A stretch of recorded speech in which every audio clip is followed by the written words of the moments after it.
Jika adik memakan pinang, makanlah dengan sirih hijau.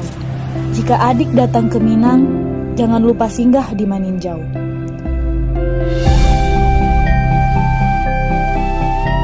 Sebuah pantun yang diciptakan oleh Soekarno saat berkunjung ke Maninjau waktu itu. Begitulah mantan presiden menyebutkan bahwasanya Maninjau merupakan tempat yang wajib dikunjungi jika berada di Minangkabau. Orang Minang punya legenda sendiri soal Danau Maninjau. Kisah tentang sepasang kekasih bernama Giran dan Siti Rasani. Mereka difitnah telah melanggar adat. Karena dituduhnya tidak benar, gunung tempat mereka dihukum lalu meletus hebat. Letusan itu yang membuat Danau Maninjau ada hingga sekarang. Boleh percaya, boleh tidak. Katanya, orang yang memfitnah Giran dan Siti Rasani semua berubah menjadi ikan, yang disebut ikan bujang sambilan. Karena selain dengan keelokan alam Maninjau nan memukau, desa ini juga banyak mengukir sejarah pahlawan NKRI. Haji Abdul Malik Karim, yang kerap dikenal Buya Hamka, merupakan seorang ulama yang dikenal karismatik dan juga negarawan. Buya Hamka lahir di Maninjau dan merupakan ulama yang disegani dan juga banyak mengarang sastra indah yang syarat akan ilmu perjuangan dan keagamaan.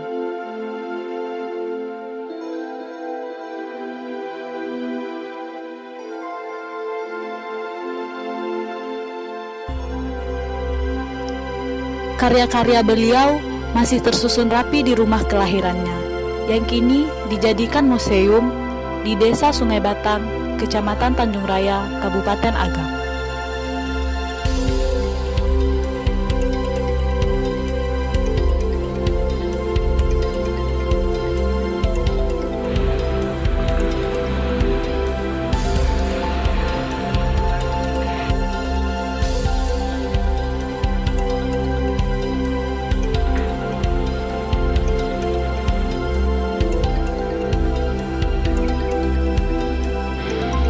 Museum ini mulai dibangun pada tahun 2000 dan diresmikan pada tahun 2001 oleh Gubernur Sumatera Barat yang waktu itu ialah Zainal Bakar. Sesuai dengan namanya, museum ini mengkhususkan diri pada koleksi-koleksi peninggalan Buya Hamka, yang bangunannya merupakan rumah yang ditempati Hamka sejak lahir sebelum pindah kepada Padang. Museum rumah kelahiran Buya Hamka terletak pada ketinggian kurang lebih 5 meter dari jalan raya di sekitarnya. Museum ini menghadap ke arah Danau Maninjau dan membelakang ke arah timur.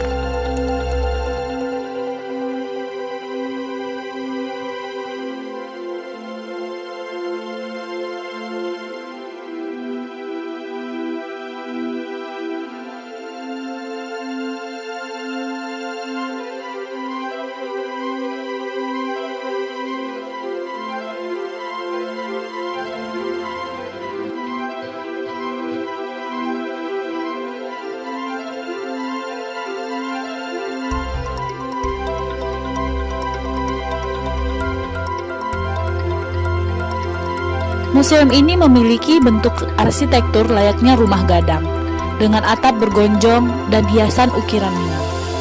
Museum ini mulai dibuka pada pukul 8 hingga pukul 15 waktu setempat. Namun, biasanya akan tetap dibuka untuk sementara waktu meski pengunjung melewati batas kunjungan. Dari sekian orang yang mengunjungi museum ini, kebanyakan mereka bukan orang Indonesia, melainkan dari Malaysia, Singapura, dan juga Brunei Darussalam. Disinilah tokoh terkenal yang menulis novel Tenggelamnya Kapal Van der Wijk yang telah difilmkan hingga booming di pasaran kala itu.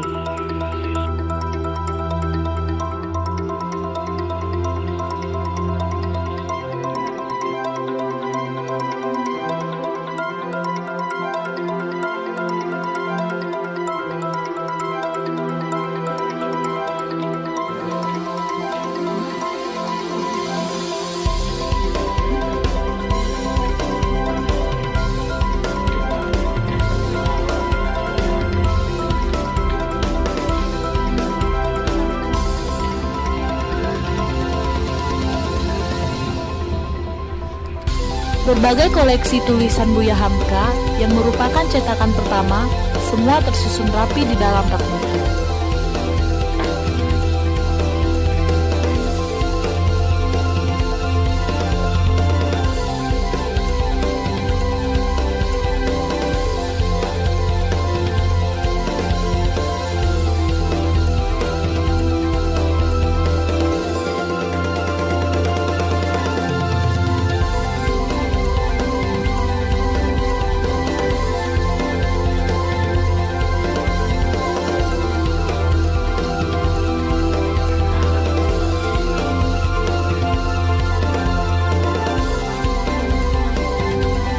Di sini juga terdapat baju jubah Hamka waktu mendapatkan gelar doktoral dan berbagai macam penghargaan yang didapatkannya. Banyak penghargaan yang didapatkan Buya Hamka mulai dari nasional hingga internasional. Di sini juga terdapat foto Buya Hamka waktu dimakamkan di TPU Tanah Kusir, Jakarta, dan dihadiri oleh ribuan orang saat proses pemakamannya pada tanggal 24 Juli 1981. Di tempat inilah Buya Hamka tinggal dan menghasilkan karya yang sangat luar biasa dan fenomenal. Di dalam rumah terdapat satu ruangan yang merupakan kamar Buya Hamka. Terdapat tempat tidur Buya Hamka semasa hidup dan juga terdapat tempat beliau beristirahat.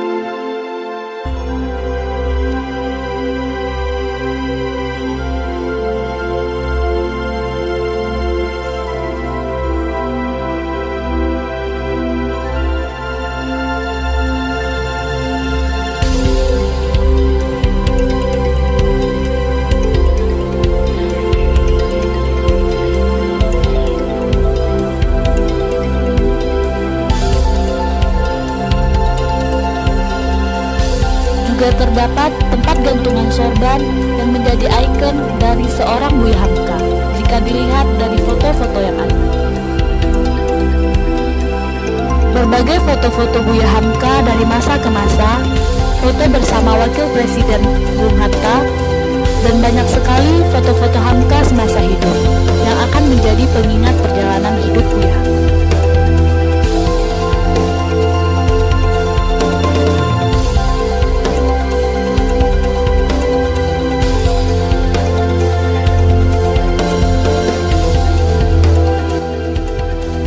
Juga berbagai karya puisi yang ditulis oleh kerabat-kerabatnya.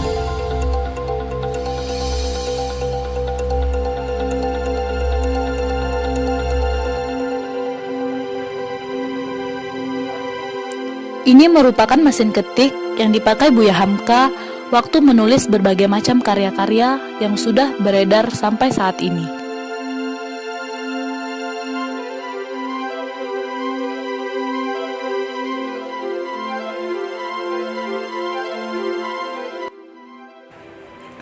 Februari 9 08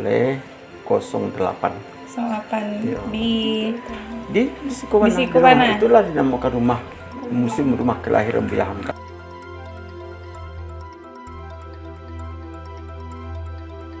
Beliau alim, membukukan suatu keturunan dari kakak-kakeknya seorang ulama dan seorang pejuang juga.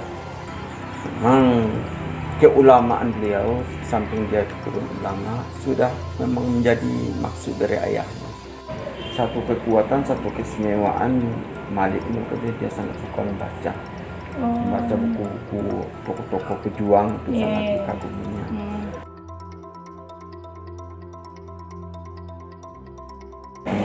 Dalam penjara lah aku menyelesaikan karya besarku, Tafsir Al-Azhar itu siapnya dalam penjara.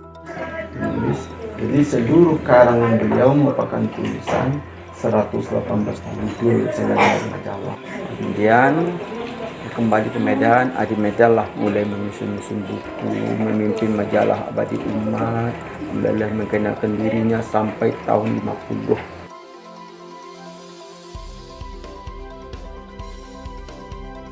Alhamdulillah anak-anak beliau ada, tapi tidak selengkap seperti beliau punyai. Ada yang membalik, ada yang ulama, ada yang pengarang, ada yang pengajar ada.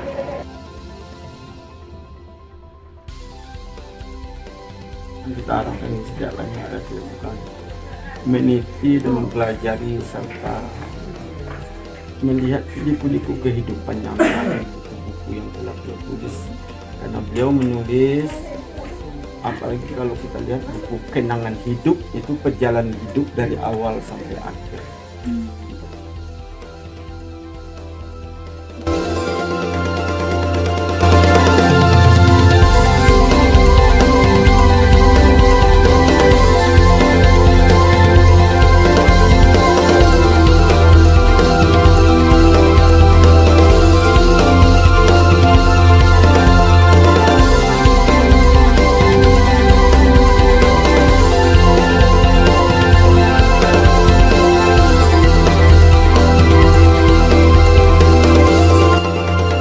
Kehidupan dan pemikiran Buya Hamka yang begitu menarik untuk dikaji, bukan hanya masyarakat Indonesia, tapi juga bagi para akademik dari luar negeri.